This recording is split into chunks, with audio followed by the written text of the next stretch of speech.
Hello, everybody, and welcome. My name is Bertolt Schöne, and I'm Head of Research and Knowledge Exchange for the Faculty of Arts and Humanities here at Manchester Metropolitan University.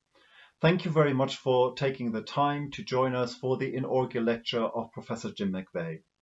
The title of Jim's lecture is "But They Don't Look Like Drug Users: The Use of Anabolic Androgenic Steroids and Associated Drugs." Jim joined the faculty, and more precisely the Department of Sociology and the Research Centre for Applied Social Science, from Liverpool John Moores University in January this year. His official role with us now is that of Professor of Substance Use and Associated Behaviours. Every year, as part of our public engagement programme, the Faculty of Arts and Humanities runs a series of inaugural lectures. These inaugural lectures are designed to give our new professors an opportunity to introduce their work, both their current projects and their future plans, with colleagues from across the entire university, and also to share their scholarly insights with the wider public. The structure of our inaugural events is such that my own little introductory preamble is swiftly followed by a proper, more in-depth introduction of the new professor provided by a member of the university's senior leadership team. Today's proper introduction is provided by Professor Richard Green, who is our Pro-Vice Chancellor for Research and Knowledge Exchange. Jim's lecture is then followed by a brief appraisal provided by his chosen respondent, and that is Professor Susan Backhaus from Leeds Beckett University. Susan is a professor of psychology and nutrition, and she is also the head of the Center for Human Performance and the director of research for sports and exercise science, as well as leisure and tourism. Many thanks to Susan in advance for taking on this role. It is very much appreciated. Thank you. Before I pass you on to Richard, please let me very quickly express my special thanks to Jim for volunteering to deliver our first ever online inaugural lecture. This is completely new, uncharted territory for us, so hopefully it will all go according to plan. I'm sure that Jim will be able to manage. So without much further ado, let me pass you on to Richard now. Thank you very much. Hello everyone, I'm Richard Green. I'm the Pro-Vice Chancellor for Research and Knowledge Exchange, and it's my very real pleasure to welcome you all to hear Jim McVeigh give his inaugural lecture. The inaugural lecture is a tradition in universities and is delivered by an academic to mark their appointment to a professorship.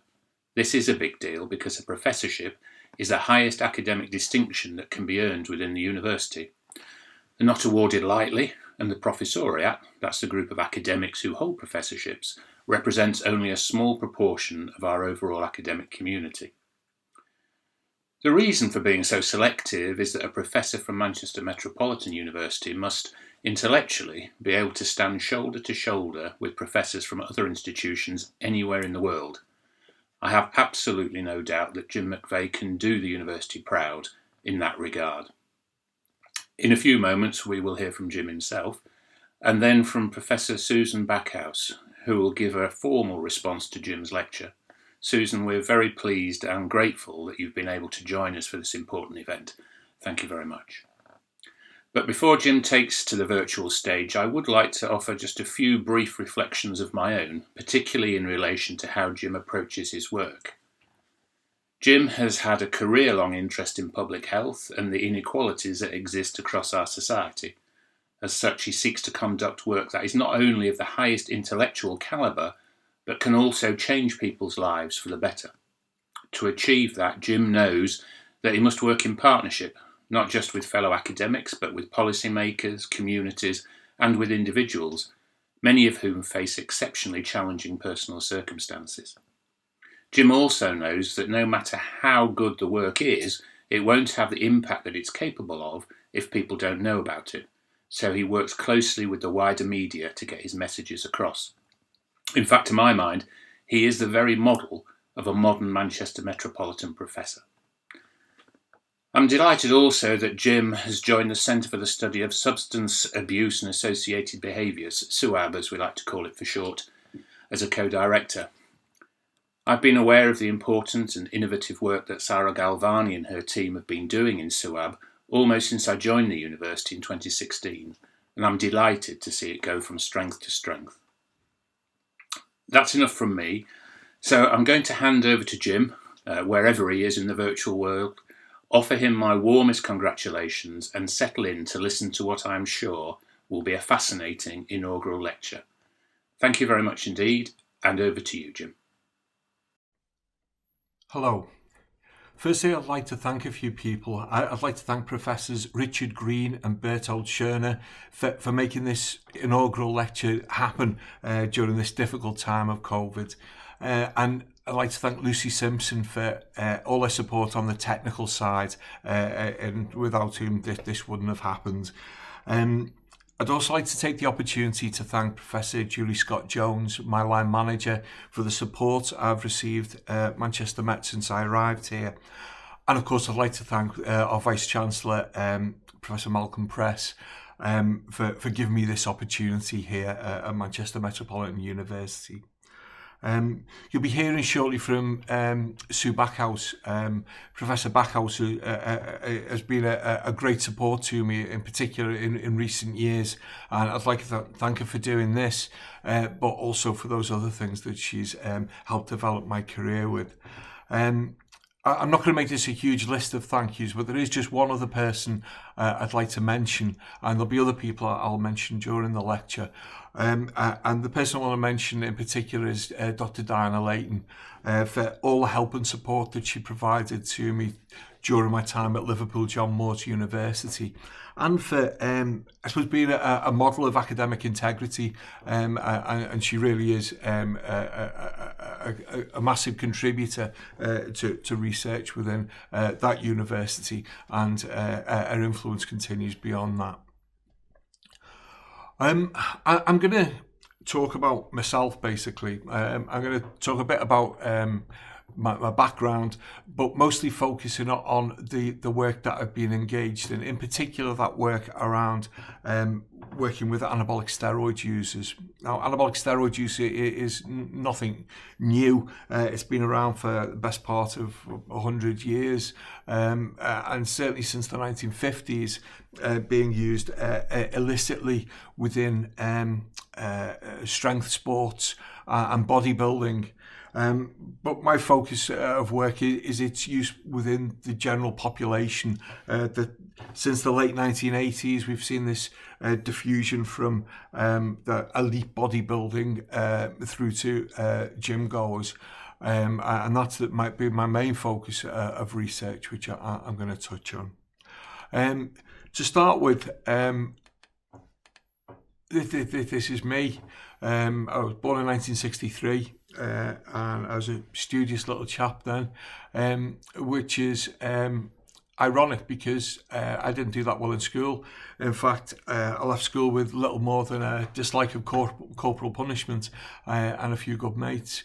I then spent some time in a career that there's no need to go into at this stage, and then moved into nursing. I trained on the Wirral as a registered general nurse, and this was an interesting time. In the 1980s,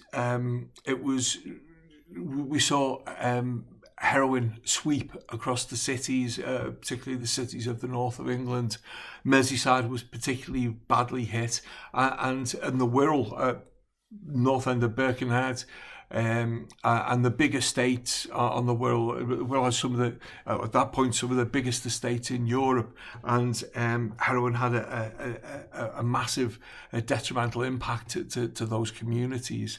So that was the backdrop of me going into nursing, and the cultural backdrop you can see from the headlines of the local papers and national papers at the time, and the focus on heroin, in particular in places like on the Wirral. What it showed me was not just the negative impact of injecting heroin use, but it also highlighted some of the shortcomings in healthcare that this vulnerable population were receiving. And this was reinforced when I worked in Liverpool in theatres, and not on the stage, operating theatres. And I suppose the healthcare that they received, I wanted to make a difference. We saw horrific injuries from injecting. Things like broken needles embedded in femoral vein, entry into the femoral artery. We saw lots of gangrenous legs, amputations, stuff like that. And I wanted to go upstream. And that's what took me to the Maryland Centre. And the Maryland Centre was a needle exchange program, or syringe exchange program, I think is what we called it at the time. And it was one of the first, certainly one of the first in the UK, and it was pioneering its work of providing joined up care of primary health care, of specialist care, and sort of wider social interventions to some of the most needy and damaged members of our community. And that was what took me there. But what I found there was something different. The majority of the clients were injectors of heroin or increasingly injectors of crack cocaine as well. But they didn't all look like that. And admittedly, very few of them look like that. He's an exceptional chap. This is Dorian Yates, and I'm not suggesting for a moment that he used anabolic steroids. But that's what people aspired to be. The majority of people who were presenting in relation to injecting anabolic steroid use had aspirations for this kind of physique. It was the time of the giants, these huge bodybuilders. And what I quickly discovered was that they didn't just look different. There were other differences, different drugs, different ways of using the drugs, different drugs market and the way people acquired their drugs. The characteristics were different. This group were much more health conscious, but they had some commonalities, in particular around poor injecting technique, localized infections, abscess formation, and these are things that I was going to say bread and butter. You shouldn't say that next to the term abscess, but this is the bread and butter work of a harm reduction nurse, dealing with those injuries, but also trying to change behaviour. And to do that, you need to understand the population. And there was very little literature out then around anabolic steroid use. There was the genre literature, as we class it now, the underground steroid handbooks, which many users either had or had access to. And there were a few good academic texts. But in some ways, this was the making of my research career, because there was no alternative but to actively engage with the target population to find out what they were doing, why they were doing it, the rationales, the circumstances, the events and the consequences. These were the things that I needed to understand. And the only way of doing that was through talking to users. And the best way to do that was through access to some of the influential gym owners. And, I'll always be grateful for the likes of Bill and Jeff in Merseyside at the time, who were very patient. And I think Jeff in particular talking for long periods of time about the community which he was from, and letting me have an insight. And I wasn't part of that community. I was an outsider, and that trust of letting me understand their world. And this has continued throughout my career, and more recently people like Rab, who's been very patient and given me lots of his time and understanding around the issues of anabolic steroid use within the gym community. At this point, it got me interested in data as well, because it was plain to see there was an increase in this population. And at the time, we just started using a monitoring system. So I was contributing to this monitoring system. Within a few years, I was engaged in responsibility for this monitoring system from an academic point of view. This is how it got me interested, and of course it showed, as predicted, within a decade, there were more new anabolic steroid users compared to heroin users. And the other thing, which came to pass, was that within another 10 years there'd be more anabolic steroid users as a whole than heroin users, and that seems to be the case, and is certainly the case amongst the clients of syringe exchanges in the north of England. But I'm getting a bit ahead of myself. What I did from the Maryland Centre was move to the Drugs and Sport Information Service, and that was run by Pat Lenihan.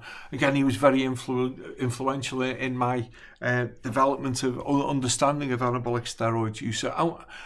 Despite my naivety when it comes to research, I was involved in some really groundbreaking work while I was there, looking at the population, what they were doing, who they were, and some of the consequences. This was the largest study of its kind in Europe at the time, with interviews of 400 steroid users.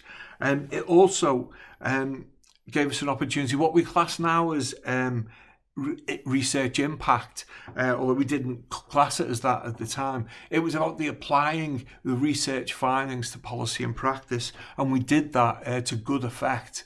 I moved to the University of Liverpool with Mark Bellis, and then from the University of Liverpool, still with Mark Bellis, to Liverpool John Moores University, and he was a big influence on my development as a researcher and as an academic. And while I continued my interest in the subject of anabolic steroids, my day-to-day work became more varied. I was managing the HIV and AIDS Database, and this was surveillance of the treatment and care of all those people who are HIV positive, and the services they receive from the statutory and voluntary sector. And it gave me a good understanding of how we can turn routine monitoring data into real intelligence that will influence policy and practice, and applying that to drug use in general, and not just as a passive monitoring, but as being more proactive and seeing the trends of how things happen in geographies and how they change over time, and what predictions we can make about the diffusion of practices over time and over geographies and between populations. I worked on injecting drug use behaviour in relation to hepatitis C, and while this focus was on psychoactive drug users, it was also some of the first cases of hepatitis C in anabolic steroid users being identified. I was able to apply these principles of public health to anabolic steroid use and recognise the need for greater understanding and evidence and information on key parameters. How many users are there? Who are they? Why are they doing it? Are they getting what they want from it? And what are they getting things they don't want from it? And what I did over time was start to track our development of our understanding. And what we can see is that while there has been progress, in some cases, that progress has resulted in the realisation that we don't know as much as we thought we did. And that can be true of our knowledge or understanding of the population and of the harms that they're experiencing. I've highlighted yellow things that it's been my sort of privilege to work with colleagues and collaborate on, and where I've managed to contribute to that understanding. And the arrows indicate where we've got ongoing research, and that really excites me, that at no point in the past has there been this level of research being conducted. And there's other research being conducted within the UK, which I'm not involved in, but in the field, we've never had such an active development of the evidence base. One of the key areas that I worked in was looking at, or have worked in and continue to work in, is looking at the characteristics. Some of those just basic bits of information are really important. I mean, from a media perspective, this is who we see as anabolic steroid users, young men aspiring for this body beautiful.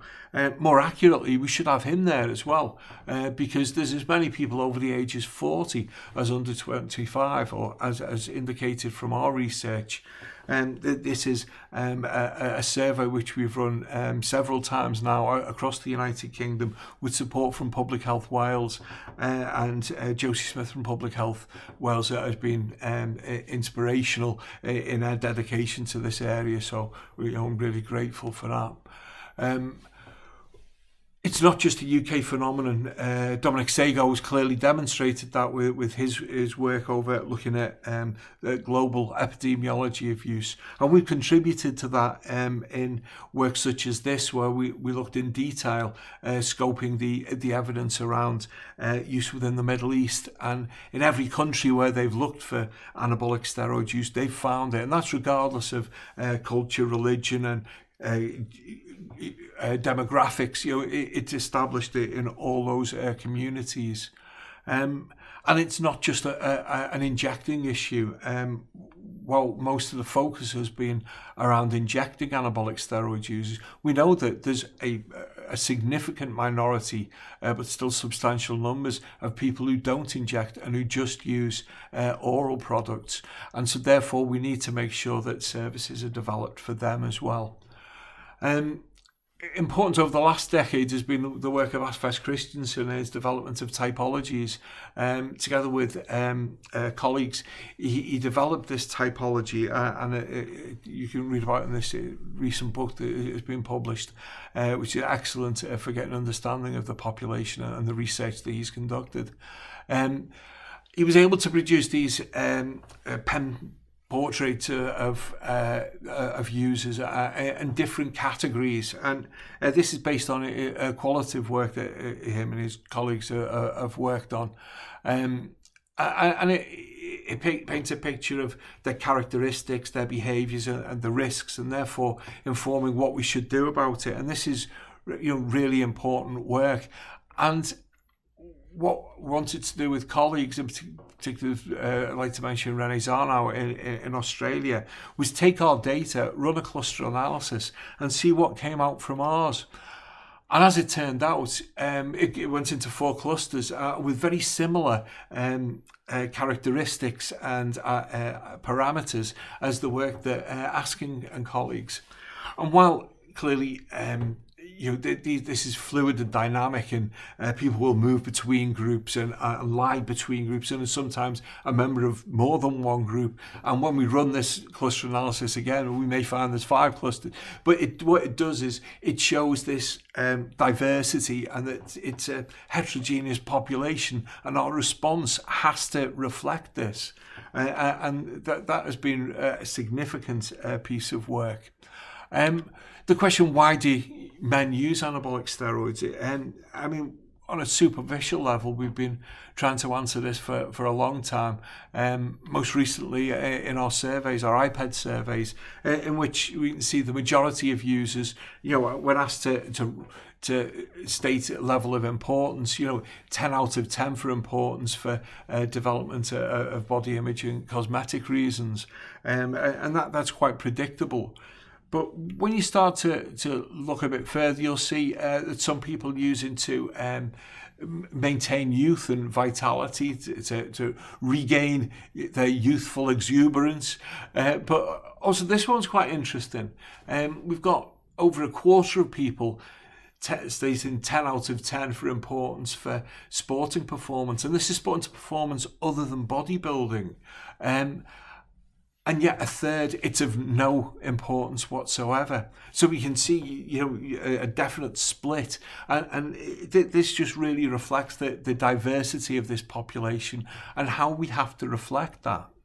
But what's behind this drive for muscularity? We can do surveys, but it doesn't really tell us, what is driving this use and the reason for wanting a change in appearance. And it's very easy to blame popular culture and the media, and we can do things like, as Harrison Pope in the States has highlighted with G.I. Joe, we can do it with Action Man, how this scrawny little plastic doll has changed into a large plastic doll, and how muscular definition has become important within this sphere. We can do it with action heroes in things like Star Wars. We could do it with superheroes. My favourite one is... my favourite superhero is Spider-Man. This is from the 1960s, first edition. And this is an any sort of scrawny insect, a scrawny arachnid. You look at him now, the physique on him, he looks like he could swing on webs across the city and climb tall buildings just on his strength alone. You can take it to many areas of popular culture or things that interest you. My case, Doctor Who. Here, scrawny man in a foil outfit, physique now, massive. You can take it to real extremes. Dalek in the past, in the 1960s. Dalek now with lats.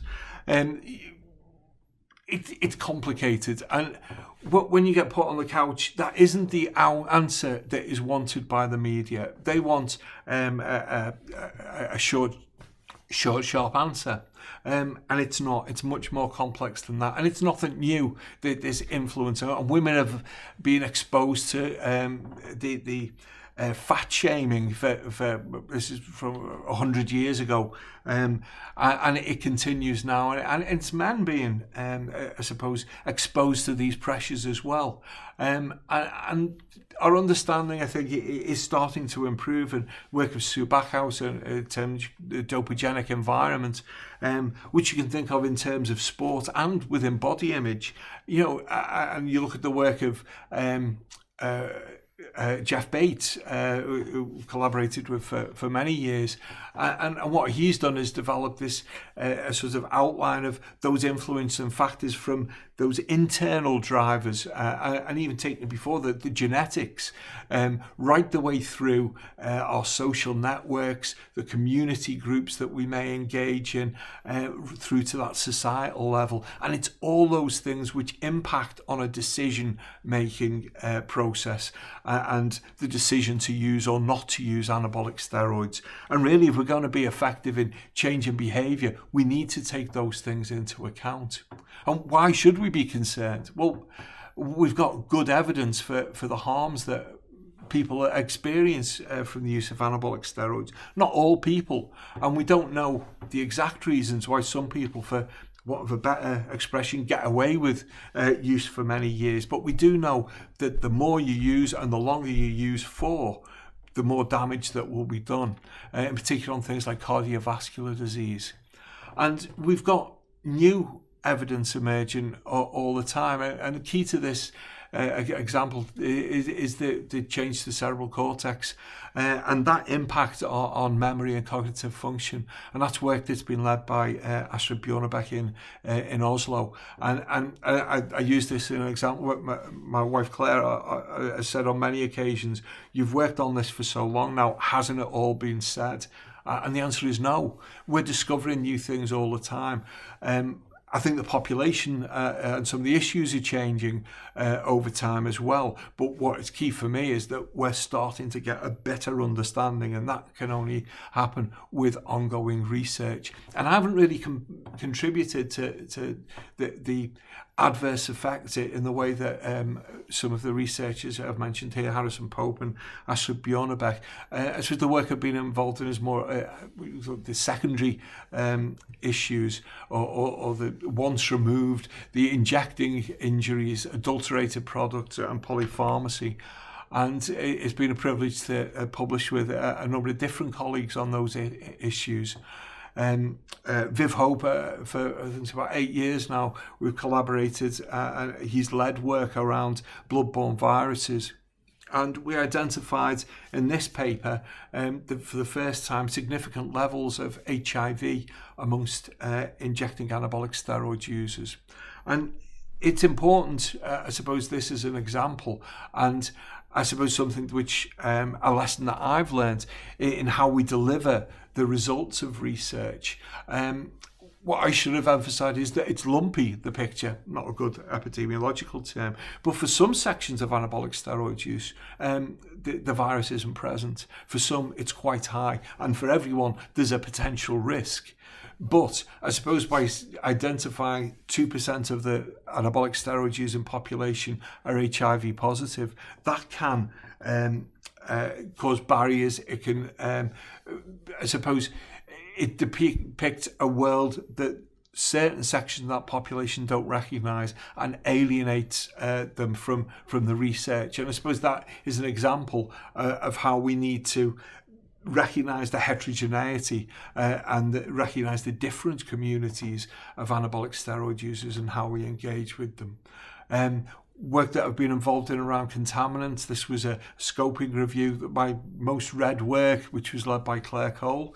This was looking at what's actually in drugs, including anabolic steroids, and it triggered an interest for other research which I've conducted with different collaborators, looking at the exact content of anabolic steroids. And another piece here with Dominic Sago, looking at all the different drugs that have been reported being used by anabolic steroid users. I think the other contribution I've made is to our overall understanding of human enhancement drugs in general, not just those drugs to enhance physique. This is work done with Michael Evans-Brown, where we look to classify the different types of enhancement drugs based on the function, the reasons that they're used for, and looked in detail. And this is one of my most cited pieces of work. And more recently, work with Katinka van der Ven and Carl Mulrooney, where we look to bring together some of the top authors from around the world to contribute to this collection of essays and research around human enhancement drugs. I think what's excited me going forward, apart from that ongoing research that I mentioned, is the impact end of work and the support that I've had from Manchester Met on developing the Anabolic Steroids UK network. And this is a network of academics. We have over 50 UK academics representing 20 universities, and this is growing all the time. Practitioners from services right the way across the country, and international collaborators from 12 countries, coming together with the idea of exchanging research, evidence, practice, understanding within this network, and under the steering of a steering group which includes users and members of that gym community, to see how we best serve the population and how we best inform policy and practice. Now that's just coming together now, but already, as I say, we've made great inroads and showed the appetite for bringing together research and delivering it effectively. Linked in with that is a conference which again has been supported by Manchester Met and other supporters, which when you click on the website you'll see the range of sponsors and supporters, which I'm really grateful to. And this conference brings together some of the top experts from and speakers from around the world to talk about the public health implications of anabolic steroid use. This is free. Depending on when you're watching this, if you're watching this live, it's on tomorrow, and I would recommend it. It's free to just log on and register. If you're watching this as a recording, the conference was great, and I recommend you watch the feed of it, which is recorded on the website. I'd like to finish there and finally, again, thank Manchester Metropolitan University. I moved to Manchester Met for several reasons. One of the main ones being it really attracted me to a university with this real world approach and this focus on impact and its commitment to changing society. Also to the actual research group I was joining, there's a selection of them there. Many of them are actually, one of their interests is, and active areas of research is enhancement drugs. But the key thing that they've all got in common, and which attracted me to it, is twofold. One is their commitment to engaging with the community themselves and making sure that it's a real voice from that community or from those communities which we engage with.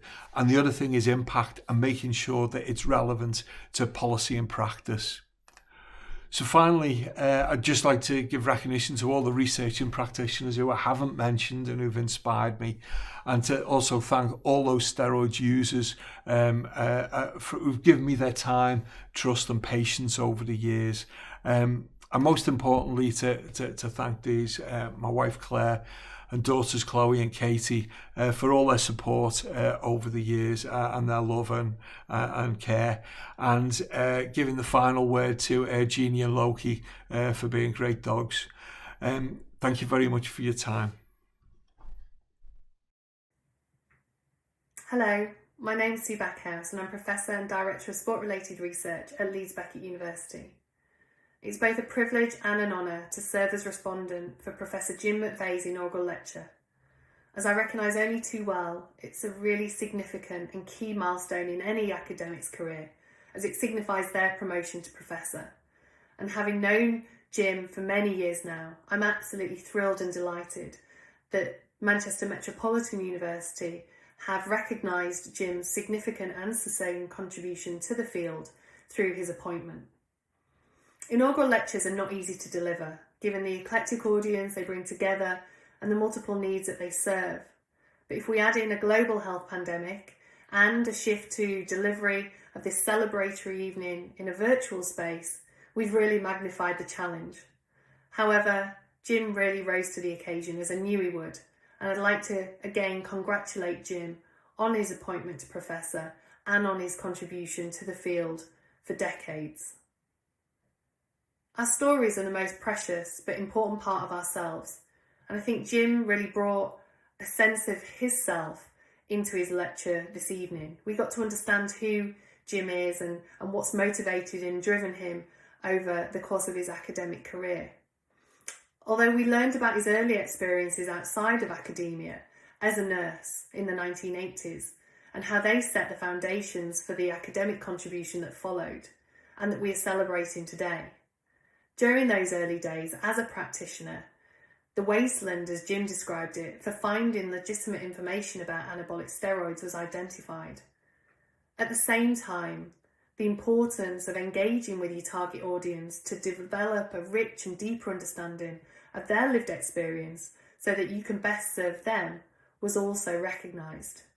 Indeed, Jim, I think, had internalised the value of conducting impactful research that has the potential to directly benefit a range of stakeholders before he'd even heard of the word ref.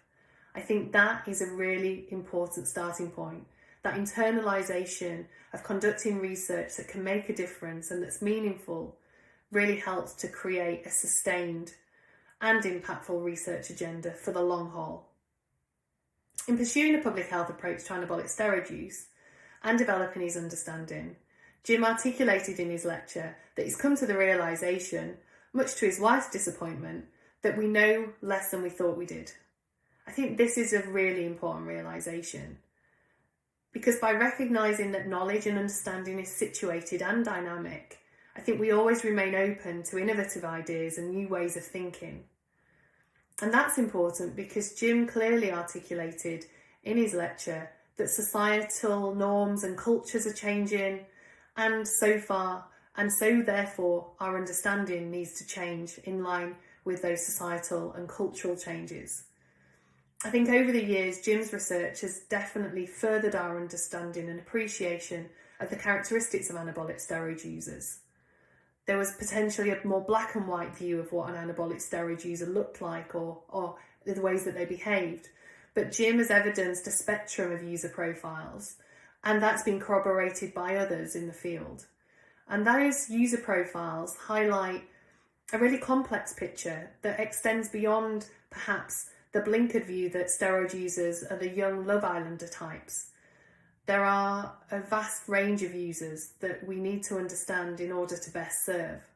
And in doing so, Jim's honest about the solutions in the future. You know, when asked about the solution to the public health threat of anabolic steroid use, he will often emphasise that there is no magic bullet to this population, even though the media don't like that response. They want a simple response that allows them to kind of soundbite that contribution. But Jim recognises the complexity of this social behaviour and really reiterates the need to take action as on the dopogenic environment, as we've described, but to adopt a whole system approach to anabolic steroid use in order to unpick, as he mentioned, the behavioural levers at an individual, social, community and societal level. And that's so important if we are to design effective interventions and, critically, be able to implement them to good effect. It's the whole of system mindset that Jim brings, I think, that's really given rise to the Anabolic Steroid UK network that Jim has established since taking up his professorial position at Manchester Metropolitan University. I think throughout his presentation, Jim reiterated and underscored the value and importance of bringing together practitioners and academics in order to bridge the gap between research, policy and practice. It's no easy feat uniting over 50 academics from 20 universities, as well as international partners from 12 different countries, but Jim has done just that. Jim embodies what it means to be an academic who serves for the public good. He's committed to creating environments that protect population health and well-being, and committed to creating research cultures where collaboration is enabled and amplified.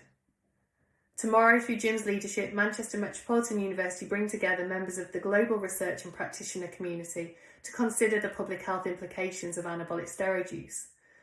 In the future, perhaps we might start to refer to population health rather than the more traditional phrase public health, in a signal of a need to collect and create a collective sense of responsibility across many organisations and individuals, in addition to public health specialists.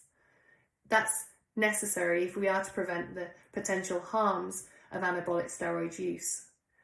Tomorrow's conference, I'm sure, will be the first of many collaborative endeavours, and I'm excited to be part of the Anabolic Steroid UK network that Jim has established. So let me finish by reiterating our thanks to Jim for his significant contributions to the field, and congratulating once again on his promotion to Professor at Manchester Metropolitan University. Thank you. Hello again. This concludes Jim's inaugural lecture. Many thanks again to Susan and to Richard and to Jim, but also to Lucy Simpson, without whose technical expertise we would really have struggled to set this up as an online event. Just so you know, we have another 10 new professors waiting in the queue to be inaugurated. From English, fashion, architecture, sociology, philosophy, media and history. So please do watch this space. There is much more to come. And of course, we will keep you posted. For now, a very good evening to everyone. I hope you had a great time. And many congratulations again to our newly inaugurated Professor Jim McVeigh. Goodbye, and thank you very much.